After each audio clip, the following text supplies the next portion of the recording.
Hello, I'm Marvin Natovich. I'm staff here at the Cleveland Clinic, and I'm pleased to be hosting today a discussion with Dr. Tim Bowie of the Massachusetts General Hospital on gastrointestinal issues in children with autism spectrum disorders.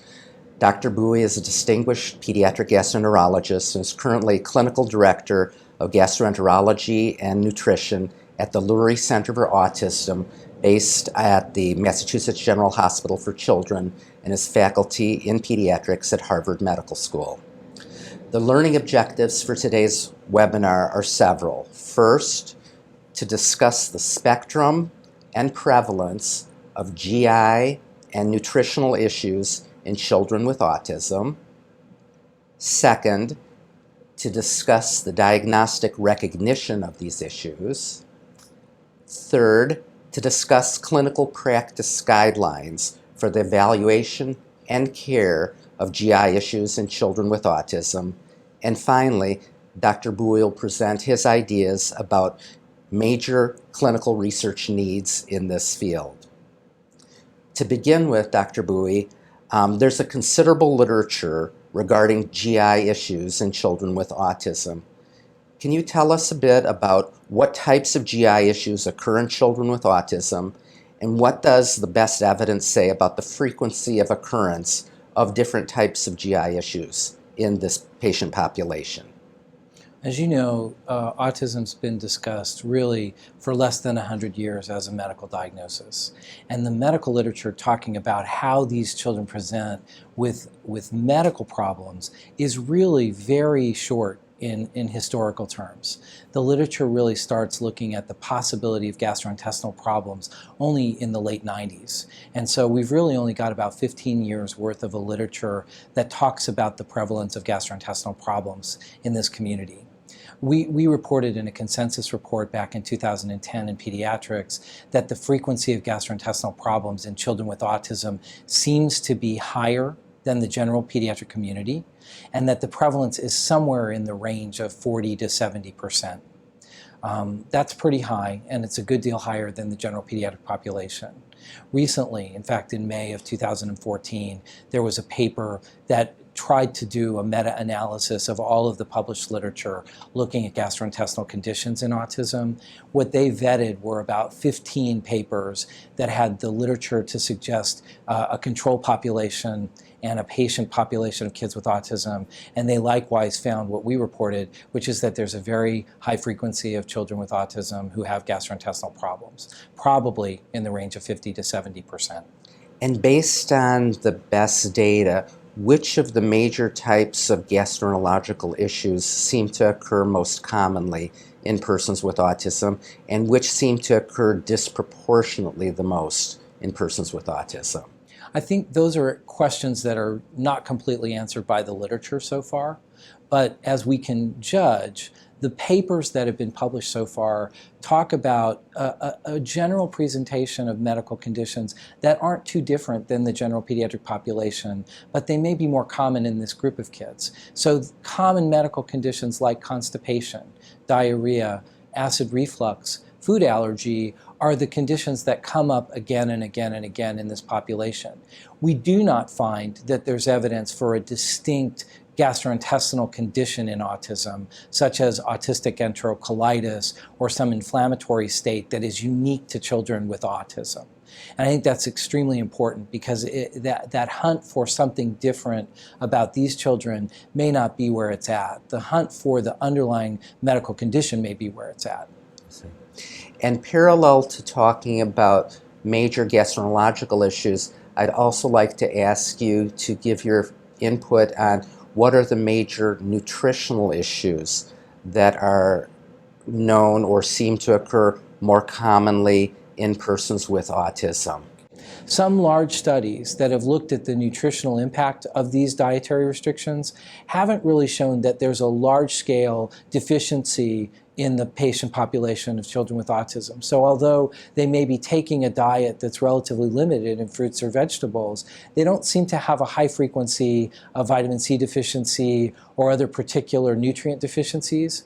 I think the risk deficiencies that have been reported very commonly include vitamin D deficiency, calcium deficiency, and perhaps vitamin C deficiency or particular deficiencies when kids are very, very selective away from food groups.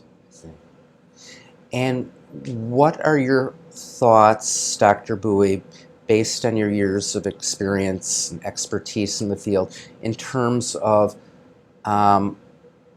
what you feel are the major limitations on the studies published to date regarding the frequencies of different gastroenterological and nutritional issues in persons with autism? I think one of the biggest difficulties with evaluating children with autism and looking at underlying conditions is that under every other circumstance, we have a group of individuals who can tell us what's wrong with them. And so we've got people who can come up to us and say, "Doctor, I'm having pain here," or "Doctor, I'm finding it difficult to swallow," or "This food feels funny in my mouth and that's why I don't want to eat it." But so many of the presentations of children with autism are behaviors that seem to result from that potential sensitivity, and we can't get to that through questionnaires. And most of the difficulty that I see is that the questionnaires that have been put forward to try to ascertain gastrointestinal problems are very limited. And when we look at the databases and the medical reports that are out there, they're based on very limited questionnaires. A couple of the questionnaires out there are simply, do you perceive your child to have constipation? And if the parent clicks yes, then that patient meets the criterion for constipation. So I think that part of it is how do we ascertain those answers from these children who are often nonverbal or have significant communication defects, and how do we expect parents to be able to answer those questions for their nonverbal child? And are we asking the right questions? And in taking the history, the gastroenterological history of a child with autism, what are the key issues that you try to question about? We're very focused on eating behaviors and intake behaviors, in particular with regard to nutrition. We're very focused historically on how children presented in the past. And so one of the things that I think is extremely important and maybe informative about if a child might have a persistent food sensitivity is if they had previous food sensitivity issues. Did that child have formula intolerances or colic or irritability in infancy that may have represented a food allergy or sensitivity that wasn't picked up on at that time? Or did they require multiple formula changes and have to go through that process? Some of those problems in retrospect might have been a child who had sensory processing issues and may have been showing their early neurological manifestations of autism, but some of them may be the presentation of gastrointestinal distress that we just weren't able to recognize at that time. We're very focused on the grazing patterns of children. So can they sit down and eat a regular meal, or do they need to gradually eat over the course of the day for comforting purposes or the like? That may be a really nice marker for the child who has distress and discomfort between meals, and that grazing behavior might represent acid reflux, for instance. We're very interested in trying to characterize the stool pattern as best we can. What's the frequency? What's the pattern? How comfortable is the child when the child is going? All of those, I think, are informative. And perhaps maybe one of the best examples of how we misinterpret data is we see many children who have problems like frequent small stools per day. 6, 7, 10 stools per day, where they're going into the bathroom and they're having production of stool, but they're not really having a successful event. And so those kids are going with a frequency that would make you consider that they would have diarrhea or that they are certainly not constipated, when in fact they're having difficulty evacuating, and treating them for constipation might be a very successful pathway for them. So I think all of that, really getting down closely to the patterns, has been very helpful for us to sort through how we're going to treat those kids. And in addition to the questions you ask about their gastroenterological history, the gastrointestinal history, are there any additional questions that you really feel strongly about getting in history taking regarding the nutritional history? I think it's important, especially as you're tracking growth and development, that you need to know how those kids have grown over time, and having access to what their growth charts looks like is extremely helpful, because there are kids on both sides of that spectrum. Very thin kids who can't put weight on, who the parent would report is eating fairly well but doesn't look good on the growth chart. And we've got kids who are excessively overweight, in fact, and are really in trouble because of medication side effects or the like. And so we're very focused on what their growth chart looks like and how they're doing from that perspective. I think we're very interested in what their sleep history might be as they present, and sleep disturbance might be a hallmark of gastrointestinal problems or nutrient deficiencies. For instance, restless legs or sleep disorder is a common marker for iron deficiency.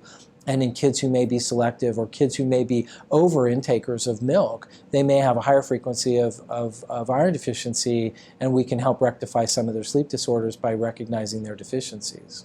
That's very interesting. Persons, Dr. Bowie, with autism, by definition, have communication deficits, and it can be more difficult to detect symptoms such as abdominal pain. And it would seem that behavioral indicators sometimes can be the sole indicators of pain. Could you discuss for us some vocal behaviors that might be markers of abdominal pain or discomfort in children with autism? I think that there are several vocal presentations that kids may have, and one of them is throat clearing behaviors. That's often interpreted as a tic. And tics have been described in children with autism as a neurological dysfunction, but often that throat clearing or guttural vocalization is an early marker for gastroesophageal reflux. And we have to remember that gastroesophageal reflux in infants presents with spitting up, and many of these kids have spitting in their early months, but they don't continue to spit up. And so the majority of kids who have acid reflux symptoms over a year won't give you the marker of vomiting. They're going to give it in some other way. They're going to have frequent ear infections. They're going to have vocalizations or throat clearing. Sometimes this habit cough that people talk about on the pulmonary side may be a presentation of acid reflux, where kids are trying to clear their esophagus or they've got low-grade irritation. Difficulty swallowing sets off sometimes the throat clearing behavior. So things like eosinophilic esophagitis or allergic esophagitis can often set off some of these vocalization issues. I see. And what about motor behaviors? Are there specific motor behaviors that could be markers of abdominal pain or discomfort in someone with autism? I think the hallmark motor behavior that kids have is pressure-seeking behavior on the belly. So if I see a child who's leaning over the furniture and leaning on the arm of a chair, or I have a child who's on the yoga ball and is constantly seeking that belly pressure, or is asking mom or dad to give them deep pressure, that we've always connected to sensory processing issues of children with autism, they're very often asking you to look there. One of the behaviors that I think is often missed is pointing behaviors. We talk about autism as a condition where children don't know how to point early on. In fact, that's one of the hallmark markers that children may not be able to localize. But once they can, and once they point, they very often do when they've got a problem, but we don't recognize it. So these are children who often develop a tapping behavior on something that's bugging them. And we'll very often see in the office a child sitting there tapping on their chest or tapping on their belly, and the parent doesn't recognize that as all as a pain presentation or a complaint, but they've been asking that child to point for all of their academic training and support, and here they're doing it and they're not responding to it. I think the other common behavior that we're really focused on is posturing type behavior. So if children are taking funny postures with their neck or torsing their body, often that's a marker that they're trying to do something with their physical posture to help gain comfort. And those children we're very interested in doing a medical workup. And are you familiar either from the medical literature or from your own clinical practice, certain behaviors such as self-injurious behaviors or aggressive behaviors towards others that are motor behaviors that are sometimes clues to an underlying GI pathology? Yes, I think that that's a really important question, and I think maybe this is the most important topic of this short discussion.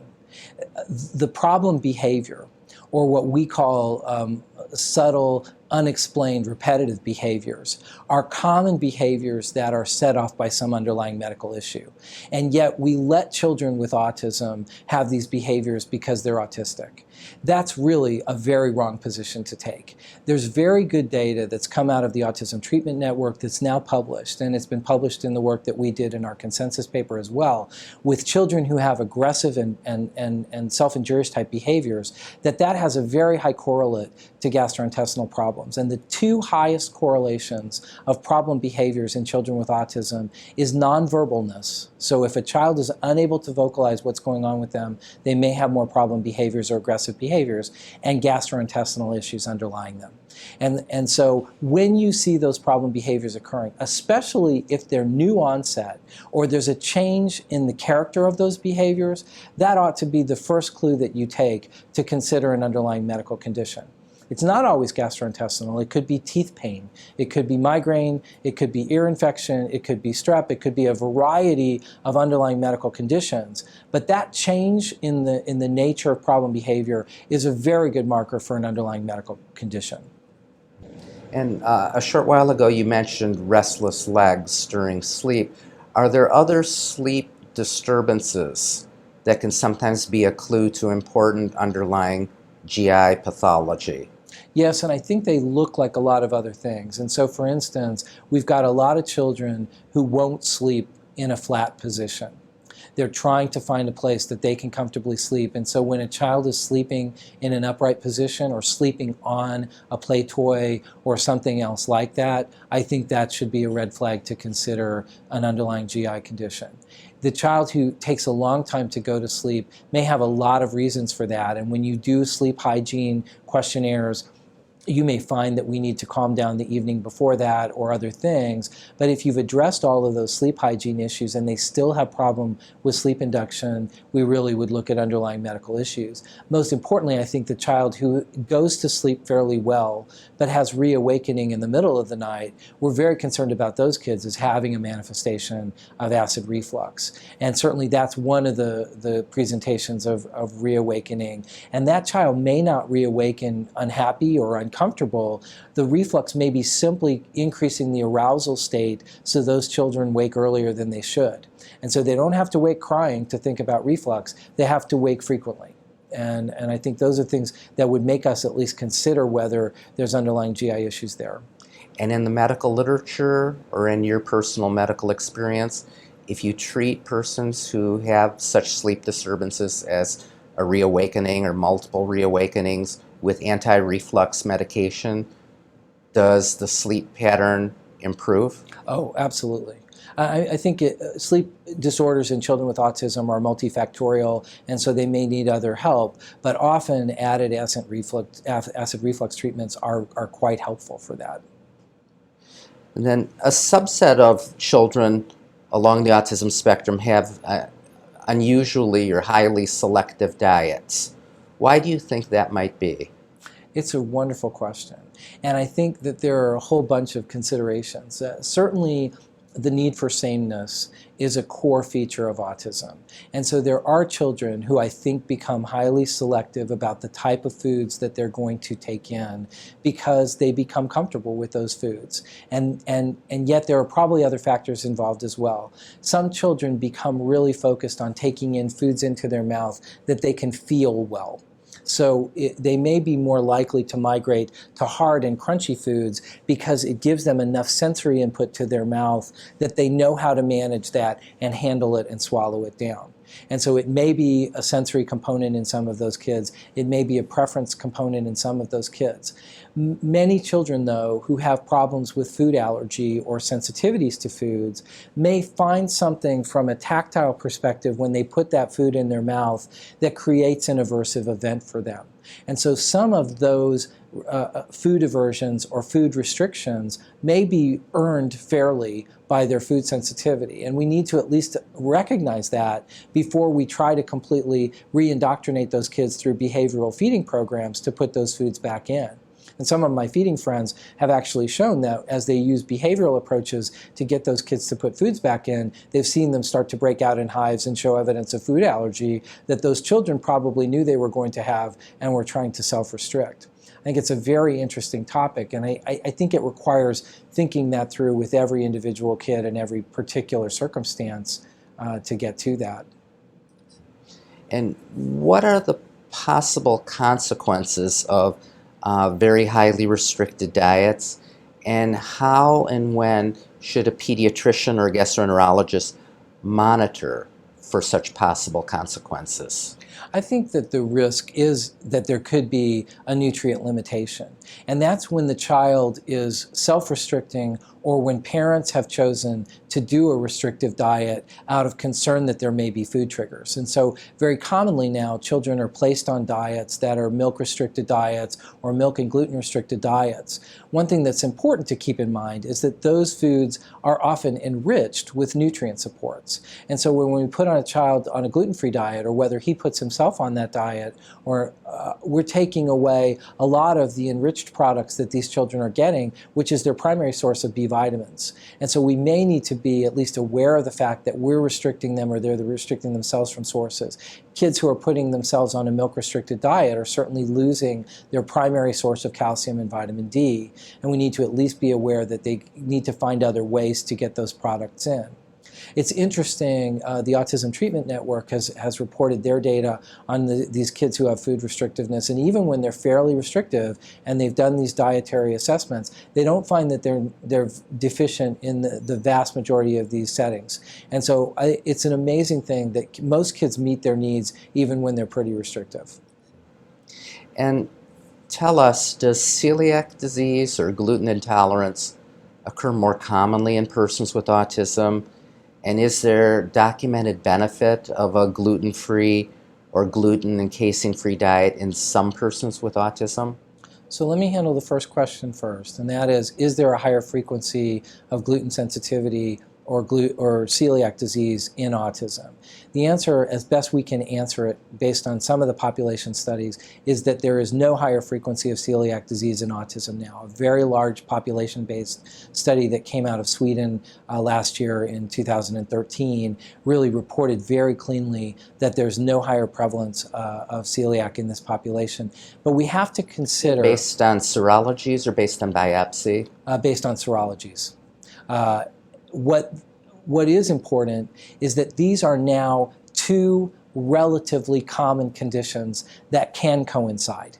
So the prevalence of celiac disease is 1 in 130 individuals. That's pretty high. And the prevalence of autism now is reported at 1 in 68 children. And so the coincidence of those conditions are not unmeasurable. We have a number of kids who have both of those conditions.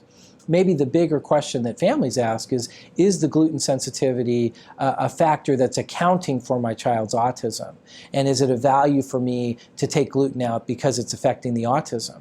That remains an open question, but the studies that have been performed so far looking at milk-free and gluten-free diets in broad-based children with autism, unselected for their sensitivity issues, have not shown a benefit to instituting a casein-free, gluten-free diet. I would contend that the major limitation of those studies is that they took all comers. And why I should expect that a casein-free, gluten-free diet will treat autism any better than putting a child with autism on risperidone and thinking his autism will get better on a medicine or some other agent is probably faulty pathway. We know that autism presents in a whole host of ways. There are probably many underlying phenomena in different subgroups of kids. And so I think a better way of thinking about diet in autism is that there may well be a subgroup of children who have autism, who've shown problems with food sensitivity, who might be wonderful candidates to place on dietary restriction programs to see if they may have improvements in their well-being. And I think that's the better pathway to look forward to, that there will be a unique subgroup that might benefit from those interventions. And tell us what symptoms or signs might turn up in a routine physical examination of a child with autism by a pediatrician or a family practice physician that might warrant referral to a pediatric gastroenterologist. I think most of the children that I see have pretty normal physical examinations. And so the normal physical exam, I think, shouldn't exclude the consideration of this. Most of the kids who come to see us in the gastrointestinal clinic are coming because of historical symptoms that they're presenting with that aren't easily explained in other ways. A number of the children that we see do have some common characteristics, and so we see very frequently eczema and other skin manifestations that may mark allergy tendencies, and that might raise our consideration to do workup in that arena. Obviously, the child who is doing self-injury and those kind of features, I think sometimes those are found characteristically on physical examination. And pediatricians haven't seen them. They'll actually see a callus on the arm of a child who may be self-biting. I actually asked to examine mother's arms right now because often the child will be doing some aggressive behavior against mom, and you'll find scratching or scarring or damage to mom's arms as the marker for that child having aggression. And that may be my best physical marker of a problem going on. Certainly, we try very hard to do a good abdominal exam, and it's difficult in some children to get an abdominal exam. But if we can, often that may mark constipation by evidence of a mass or stool collection that we can get to by exam. I see. And can you speak to or elaborate on what you just mentioned briefly, the immune or inflammation-mediated processes in the gut, what is actually known, and how strong is the evidence, and in what population groups of persons with autism that might pertain to?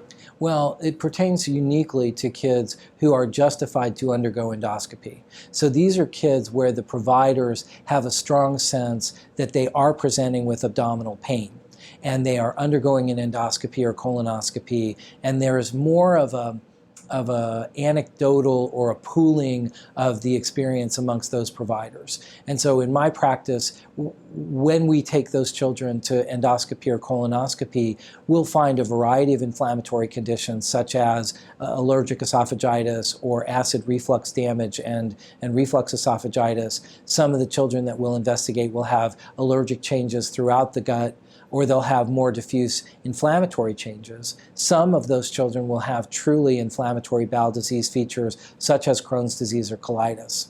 I, in my own practice, haven't been able to characterize a unique clustering of these kids, but I think that we're, if biased, we're biased by the idea of particular behaviors that would prompt us to do a GI evaluation more than maybe other pediatric gastroenterology groups.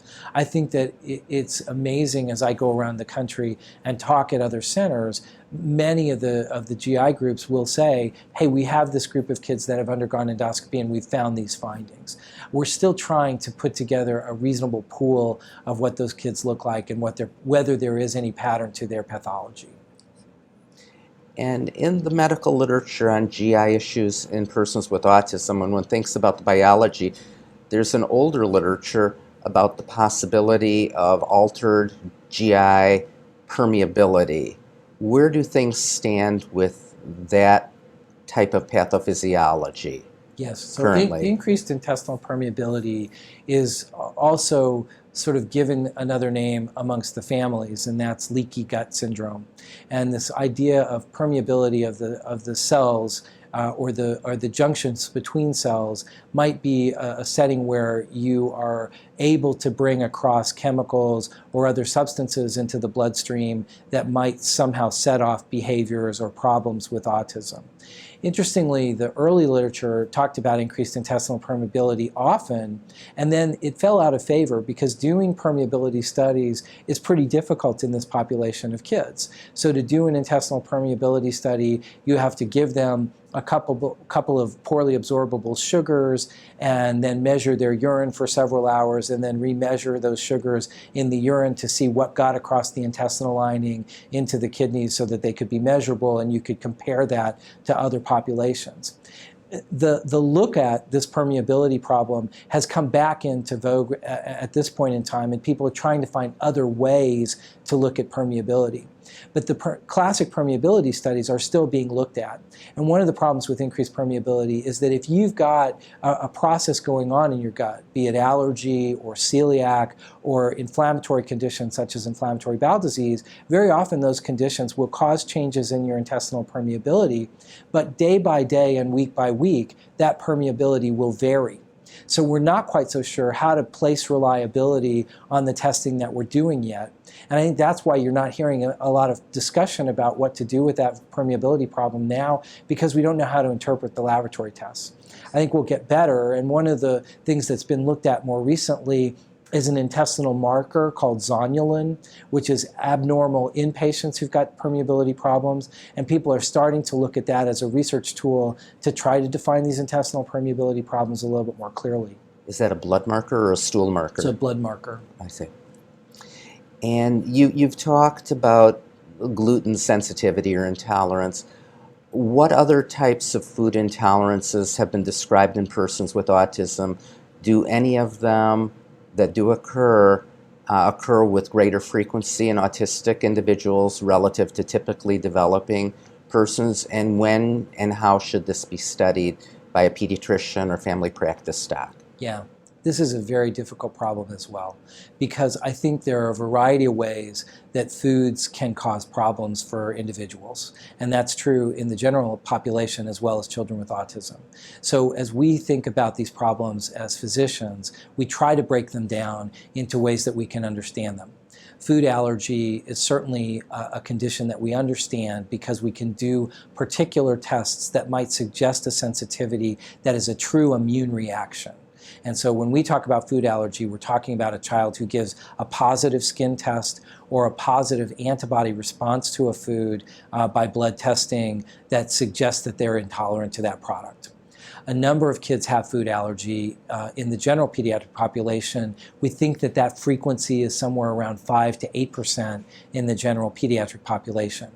Recent reports looking at food allergy in children with autism continue to suggest that that frequency is somewhere around 20 to 25% in that population. So food allergy may be more common in children with autism, and it's certainly worth looking for.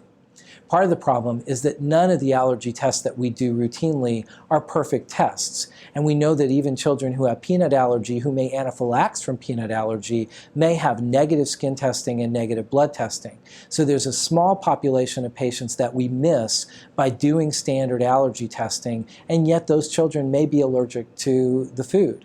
So we can't rely on any of those tests as 100% reliability to answer that question, but at least we have certain things that we should sort of put on our radar screen that are consistent with allergy, such as skin reactions or respiratory reactions or immediate sensitivity reactions to particular intakes. That's one group of kids.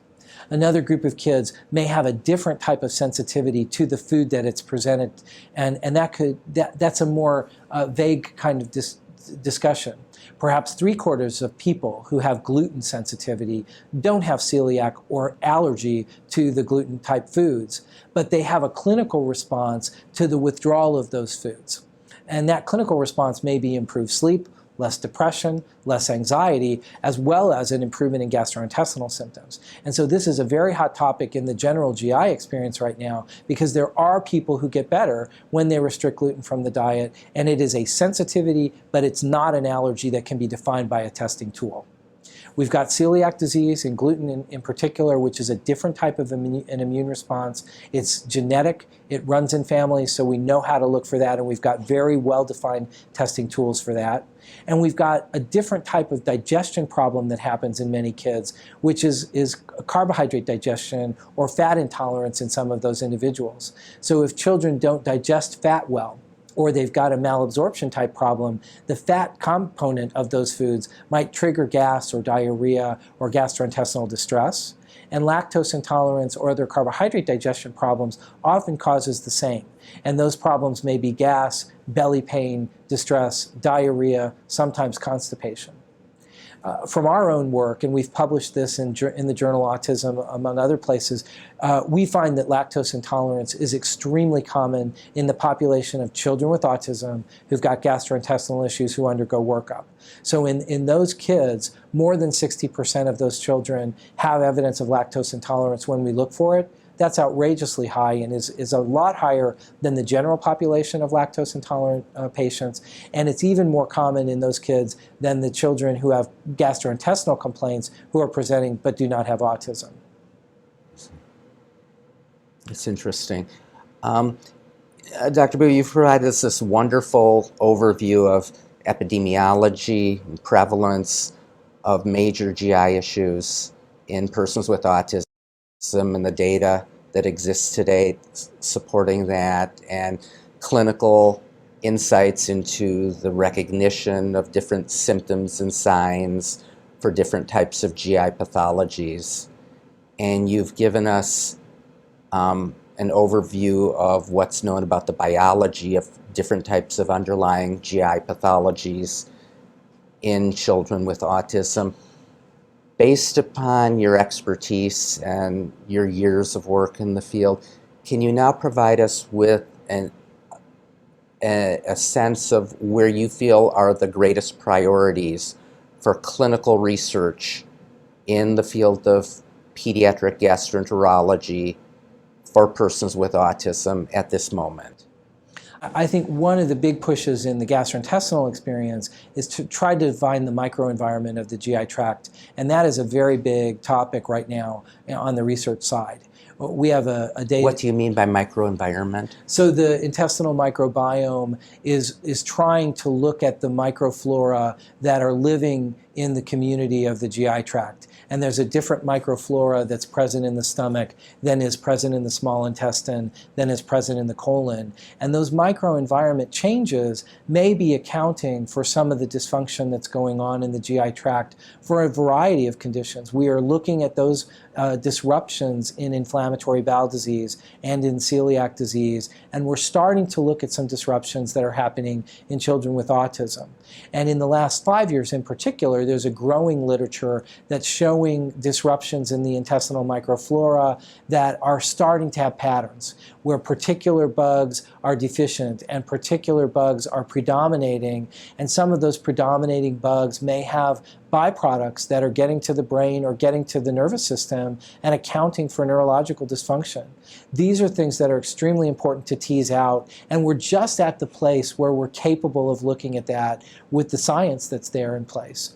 And so one of the ways that we're going to do that well is to start to develop biorepositories and good clinical databases of these children that we're collecting this information from, so that we can really look at the differences in the presentation of those individuals and what we see in their microenvironment and this microbiota and the metabolic byproducts of that microbiota that may be accounting for what's going on in these individuals. Thanks very much for sharing your experience and your insights with us.